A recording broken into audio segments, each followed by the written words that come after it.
bienvenue sur Encore une page! Cette semaine, on se retrouve pour le bilan du Cold Winter Challenge. Le challenge créé par... c'est pas créé par elle, là, mais c'est mené par Margot Liseuse. J'ai fait une vidéo, je crois, début décembre pour vous présenter ma palle et j'avais les livres en main. Là, je les ai plus, je les ai rendus à la bibliothèque. Donc, si vous voulez savoir de quoi ils ont l'air, vous pouvez aller voir cette vidéo-là. Et là, on se retrouve pour que je vous fasse mon bilan de mes lectures que j'ai fait dans le cadre de ce challenge-là. Donc, les lectures de décembre et début janvier. J'ai beaucoup de choses à vous dire, donc j'ai 12 livres en fait à vous parler, donc je vais pas m'étirer sur l'introduction. C'est parti! Tout d'abord, le Cold Winter Challenge, c'était la première fois que je faisais ce défi-là. Et je suis pas certaine que je vais le refaire. J'ai trouvé que c'était... Ou bien c'était mon attitude par rapport au challenge, mais je me suis sentie pognée dedans. Au mois de décembre, ça allait, ça me motivait, mais au mois de janvier, j'avais vraiment pas envie de le faire. C'est pour ça que on est à la mi-janvier et je tourne cette vidéo parce que j'ai plus envie de le faire. Puis il me reste... en fait, vous verrez ça, là, mais il y a des livres que j'ai choisi de lire plus tard dans l'année parce que là, j'ai reçu des cadeaux, j'ai envie de passer à autre chose. C'est ça. Fait que Cold Winter Challenge, si je le refais, ça sera beaucoup plus petit. Peut-être un livre par catégorie ou même juste un livre, point. Puis ça sera ça, mon Cold Winter Challenge à l'avenir. Je commence avec le premier menu qui était la magie de Noël. Donc dans ce menu-là, on devait lire des livres en rapport avec Noël, l'Avent ou le Nouvel An. Et le premier livre que j'ai lu, c'était Père Noël mes fesses. Je l'ai lu 2 jours avant que le Cold Winter Challenge commence. Donc il fait partie de ma revue bilan, update lecture novembre. Donc si vous voulez savoir qu'est-ce que j'en ai pensé, vous pouvez aller voir cette vidéo-là. Deuxième livre, c'était How the Grinch Stole Christmas de Dr. Seuss. C'est mon film préféré de tous les temps. Et j'étais vraiment contente de lire l'histoire pour la première fois parce que je me suis rendu compte que c'était vraiment ce qui avait servi de narration dans le film avec Jim Carrey. Là, les phrases étaient telles quelles là, dans le film. Donc, ça m'a comme fait chaud au cœur. J'ai trouvé ça incroyable comment ils ont pu partir de pas beaucoup d'informations parce que le livre est vraiment concis et créer tout cet univers-là et ce personnage-là aussi attachant. Là, je l'ai déjà dit, moi, les méchants attachants, c'est mes personnages de prédilection. Je les adore. Donc, j'ai aimé ça, retourner aux sources du Grinch. Je sais pas si j'ai envie de le relire à chaque année. Là ça devient un engagement, je trouve, mais j'ai beaucoup apprécié cette lecture-là. Troisième lecture pour ce menu-là, c'était Noël cathodique. C'était un collectif sous la direction de Virginie Roussel, je crois. Je suis pas sûre, je vérifierai. Et en fait, c'était un essai sur Ciné Cadeau. Donc, si vous n'êtes pas québécois, Ciné Cadeau, c'est une programmation qui a lieu à la télévision durant le temps des fêtes. Je pense que ça commence le 12 décembre, ça se termine comme le 5 ou 6 janvier. Et le principe, c'est la nostalgie. Ils présentent des films année après année, c'est les mêmes. Donc là, tout le monde s'assoit pour écouter Astérix et Cléopâtre ou les 12 travaux d'Astérix, Tintin et le Temple et le lac aux requins. En tout cas, toujours les mêmes films année après année. Des fois, il y a des nouveautés qui reviennent, puis des fois, il y a des départs qui ne reviendront jamais. C'est sur ces différents aspects-là que l'essai se penche. Il y avait un chapitre que j'ai trouvé vraiment intéressant sur l'ouverture sur le monde, parce que Ciné Cadeau, c'était, et c'est encore, une des seules façons de découvrir le cinéma d'animation d'ailleurs. Parce que à la télé, on va juste présenter québécois ou américain. On n'a pas vraiment, en général, accès au cinéma français, d'animation, je parle toujours, là, japonais, finlandais. Puis, il expliquait comme pourquoi Ciné Cadeau ont inclus ça dans leur programmation. C'était vraiment juste budgétairement, c'était moins cher de projeter des films moins blockbuster. Puis finalement, c'est devenu des classiques pour les Québécois. Il y avait aussi un chapitre sur les personnages féminins. Ça, j'ai vraiment aimé ça. Ça m'a fait réaliser, tu sais, c'est vrai, là, il n'y a pas de personnages féminins forts. Tu sais, puis je l'ai écouté là, pendant le temps des fêtes, Ciné Cadeau. Et tu sais, Tintin, il n'y a pas de personnage féminin. S'il y en a un, c'est secondaire. Astérix, il y a Cléopâtre, mais même encore, elle a très peu de répliques, puis elle est juste comme une espèce de diva qui mène. T'sais, elle a pas vraiment de substance comme personnage. Fait que c'était vraiment intéressant comme angle féministe là, sur Ciné Cadeau. Puis c'était vraiment un essai court, là, c'était facile à lire. Je vous conseille l'année prochaine peut-être de l'emprunter à la bibliothèque, c'est ce que j'ai fait. Je sais pas à quel point j'aurais envie de le relire, donc je suis pas sûre que je me l'achèterais, mais vraiment intéressant d'étudier un phénomène de société comme Ciné-Cadeau. On poursuit avec le deuxième menu qui était Flocon magique, où on devait lire des contes, réécriture de contes, légendes, fantasy ou fantasy. J'ai aucune idée c'est quoi la différence entre les deux. Mais voilà, j'ai lu 3 livres dans cette catégorie-là. Le premier, c'est Les fiancés de l'hiver de Christelle Dabos. C'est le tome 1 de la saga La passe miroir. Donc, j'ai entré dans ce livre-là à reculons parce que moi, quand ça plaît à tout le monde, rarement ça me plaît. Mais je me suis laissée happer. C'est vraiment une découverte pour moi. J'ai aimé ça. C'est tranquillement... je suis rentrée dans l'univers. En gros, on suit Ophélie, c'est une jeune fille, je me rappelle pas à quel âge, là, et elle est fiancée de force à quelqu'un d'une autre arche, en fait, là, c'est après le monde qu'on a connu, et le monde est divisé en arches. Et là, elle va devoir tout quitter pour se rendre dans cette arche-là avec un gars qu'elle connaît pas. Mais elle, qu'est-ce qui est le fun, c'est qu'elle a un pouvoir, elle a plusieurs pouvoirs. Le principal, c'est qu'elle est capable de retracer la vie des objets. Comme elle peut savoir dans quelle main c'est allé, par quelle émotion quelle émotion les gens avaient quand ils les avaient dans les mains. Et aussi, son autre pouvoir, c'est qu'elle peut voyager de miroir en miroir, mais c'est sûr que ça a une quantité. C'est pas à travers le monde, là. C'est quand même des miroirs proches, mais ça lui permet de voyager. Donc, c'est ça. Première partie, on découvre Ophélie, sa personnalité, puis aussi ce que j'ai aimé, c'est que Ophélie, c'est vraiment une fille ordinaire. Comme elle est pas particulièrement jolie, tout petite, pas un corps spectaculaire dans la norme, très maladroite, pas vraiment d'entre-gens, tu sais, c'est pas une héroïne là, que tu peux pas t'attacher parce que t'es comme, ben là, je suis pas Wonder Woman et je ne le serai jamais. Fait que ça, plus 1, là, c'était vraiment bien. Et c'est ça. La première partie, on la découvre. Deuxième partie, on est comme dans le monde où elle est. Puis là, on va découvrir comment ça fonctionne. Là. Les gens ont différents pouvoirs. Mais ce que j'ai aimé, c'est que c'est pas des pouvoirs comme que tu as besoin longtemps d'être expliqué. Là. C'est comme créateur d'illusions. Ils sont capables de changer la réalité puis de créer une illusion, puis là, le monde embarque là-dedans.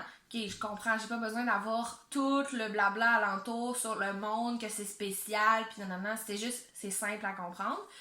Fait que, c'est ça, là, elle découvre le monde. Ensuite de ça, ben, il y a comme sa relation avec son fiancé qui évolue très, très tranquillement. Ils sont vraiment pas attirés l'un vers l'autre. Puis, ce que j'ai aimé aussi, c'est que ils se font pas d'espoir là, entre les deux, ils sont pas comme un jour ça ira mieux, tu sais, on va travailler sur nous puis on va finir par s'apprécier. J'imagine que c'est ce qui va arriver là, je sais pas si c'était juste le tome 1, mais dans le tome 1, ils se forcent pas pour leur relation, puis j'ai trouvé ça rafraîchissant. Fait que les fiancés de l'hiver, j'ai envie de lire la suite. Les avis sont mitigés sur qu'est-ce qui va se passer ensuite, si c'est satisfaisant ou pas. Mais je vais me faire mon propre avis, fait que au courant de l'année, vous verrez là les reviews de les prochains tomes. Mais beaucoup apprécié cette lecture-là. Deuxième lecture dans ce menu-là, c'était Contes d'hiver de Hélène Kirilis. J'ai lu ça avec mon mari en mode calendrier de l'Avent. Donc on lisait un conte à chaque jour jusqu'à Noël. Il n'y en avait pas 24, là, il y en avait 12, je pense. C'était comme les 12 jours de Noël. Et c'était vraiment inégal. Il y avait parfois des contes qui duraient 2 pages, puis des fois des contes qui duraient 8 pages. Fait que là, c'est comme... Ça prend pas le même temps, là, dans la soirée, tu sais, pour lire ça. C'est pas très long non plus, 8 pages, mais... Tu sais, quand tu lis à voix haute à l'autre, tu finis par avoir besoin de boire de l'eau, tu sais. C'est ça. Il y en avait des vraiment positifs. C'était des contes un peu de partout, toujours en lien avec l'hiver, Noël, le froid. Il y en avait qui étaient tristes, là. Comme les 3 ou 4 derniers, j'étais comme, oh, c'est comme déprimant lire ça dans le temps de Noël. Tu sais, la petite fille aux allumettes, là. Je comprends pourquoi c'est un classique, là, mais c'est triste à mourir, ce texte-là, là, en tout cas. Fait que, on a lu ça, c'était le fun, ça nous a mis dans le mood, puis c'était vraiment un beau petit moment en amoureux, là, lire ça, se faire la lecture, puis on changeait à chaque soir qui lisait à qui. Puis, c'est ça, c'est le fun. Troisième et dernière lecture dans ce menu-là, c'était Nevermore de Jessica Townsend. Donc, c'est la dernière lecture que j'ai fait. Je l'ai fait avec Audible, donc en livre audio. J'avais entendu Chantal de la Bibliothèque Jaune dire que elle recommandait vraiment d'avoir le livre audio parce que la narratrice était vraiment expressive. Et effectivement, comme elle fait toutes les voix, elle ajoute du bruitage là, pour qu'on comprenne. T'sais, par exemple, il y a un train qui arrive, ben on entend le train, elle fait pas juste dire « un train arrive à la gare ». On est vraiment dans une ambiance. Et ça, c'est pour le livre audio.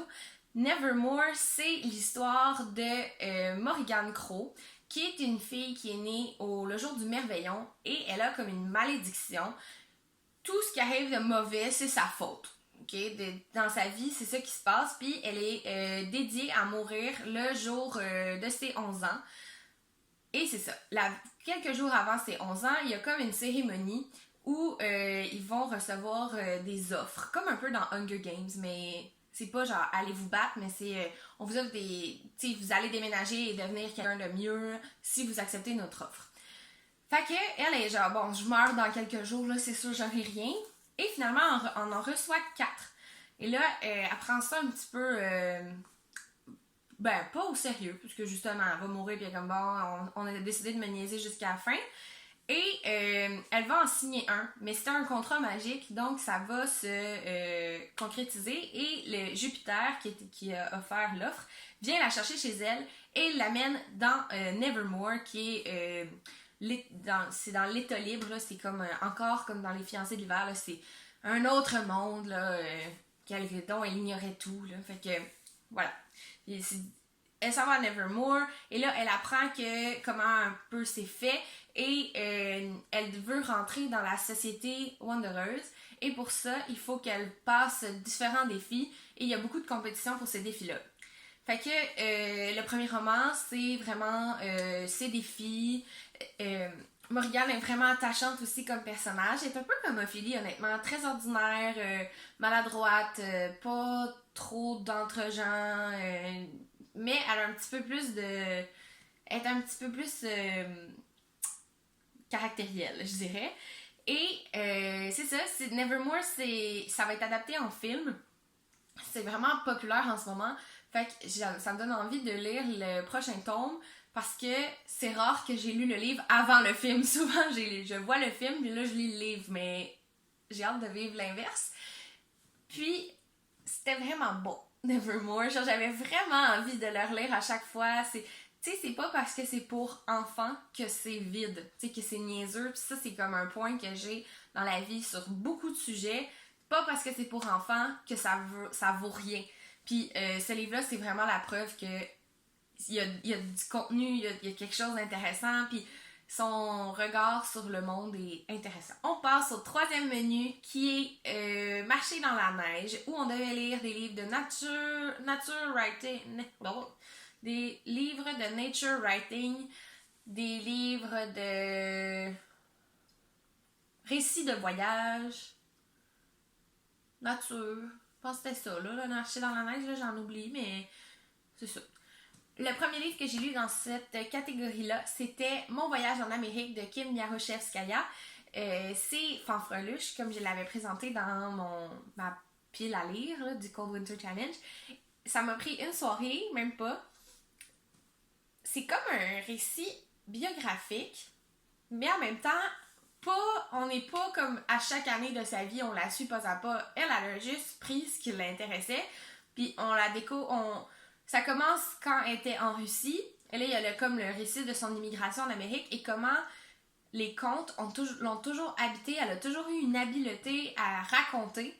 Et là, elle a des anecdotes par rapport à ça, comme la fois où elle a raconté une histoire, puis même les chèvres l'écoutaient. Tu sais, elle était dans une ferme, puis les chèvres étaient toutes après elle, pour en train de l'écouter.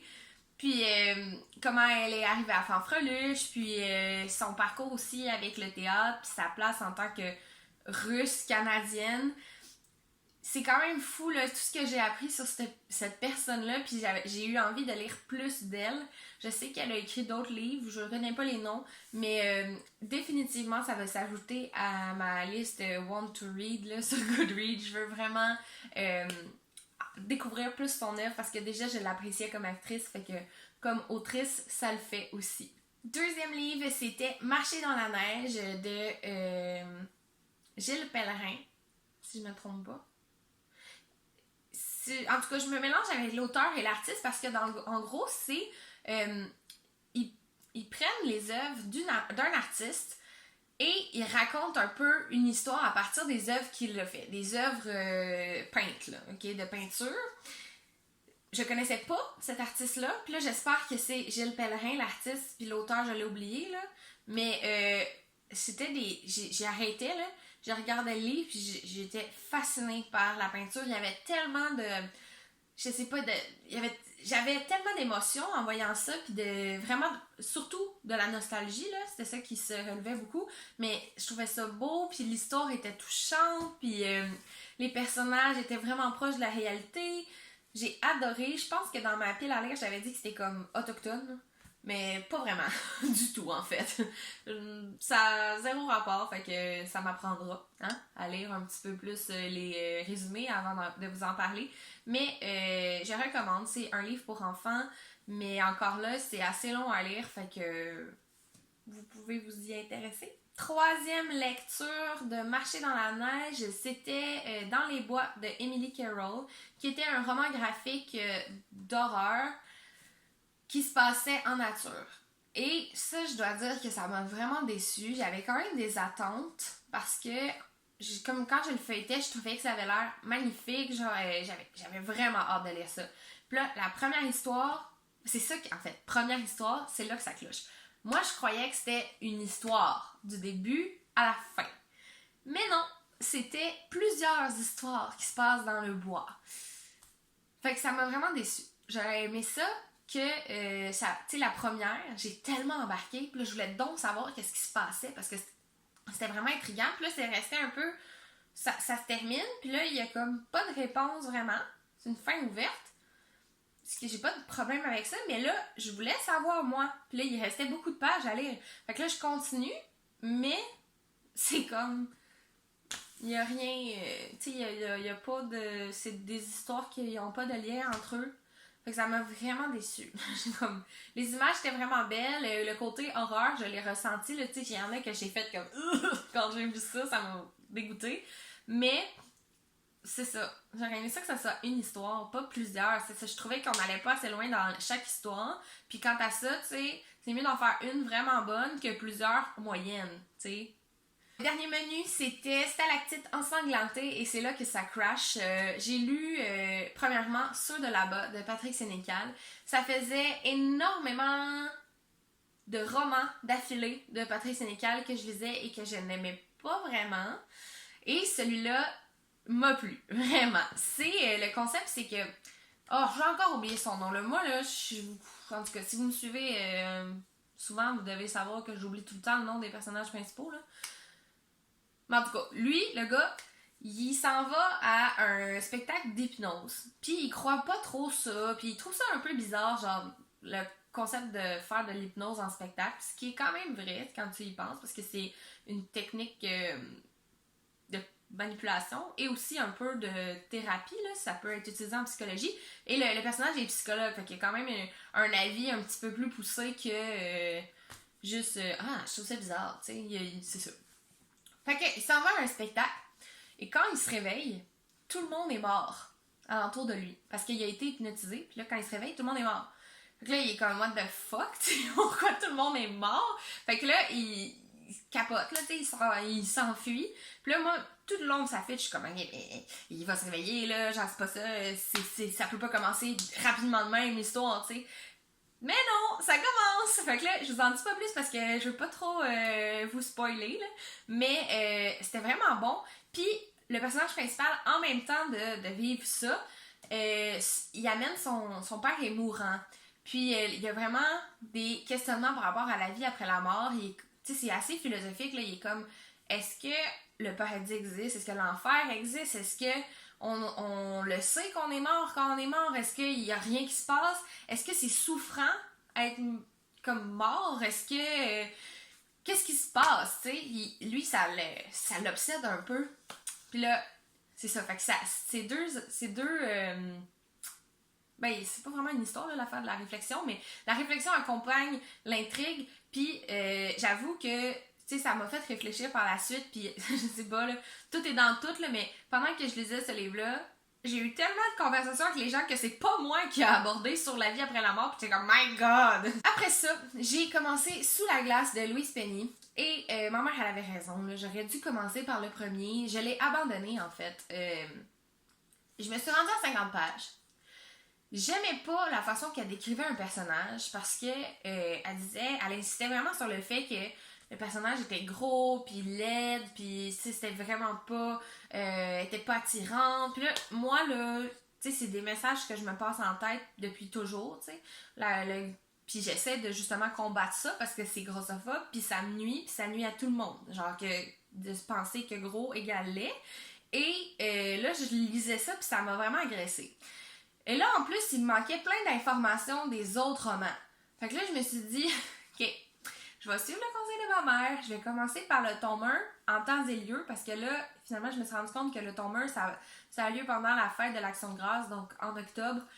Je lirai ça cet automne, quand ça me tentera. Mais là, c'était vraiment genre, c'était trop. C'était trop pour moi. Puis on dirait, je me suis rendu compte aussi, j'aime pas ça enchaîner des policiers. Je trouve que c'est trop un genre, tu sais, de roman en roman, que c'est similaire.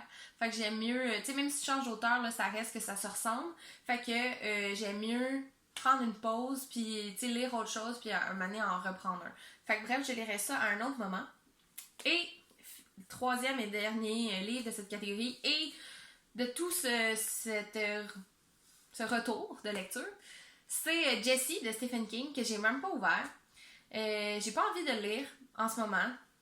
Puis c'est ça, j'ai pas envie d'enchaîner les policiers. J'ai envie de le lire parce que ça me tente, puis pas parce que je me suis dit, fallait que je le lise pour mon challenge, tu sais. Puis là, c'est ça. Ça me parle pas. J'ai pas envie là, de retomber dans quelque chose d'un peu violent, puis de suivre comme le. C'est ça. Non.